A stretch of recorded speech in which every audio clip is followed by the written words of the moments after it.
নমস্কার। আমার আজকের নিবেদন বিশ্বকবি রবীন্দ্রনাথ ঠাকুরের লেখা ছড়া দামোদর শীত।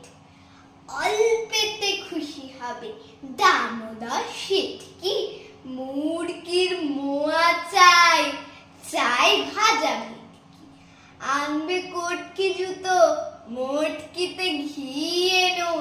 জলপাইগুড়ি থেকে এনো কই ঝিওনো, চাটনিতে পাওয়া যাবে বোয়ালের পেটকি, চিনে বাজারের থেকে এনো তো গরম চা, কাঁকড়ার ডিম চাই, চাই যে গরম চা, না হয় খরচা হবে মাথা হবে হেটকি, মনে রেখো বড় মাপে করা চাই আয়োজন, কলে বল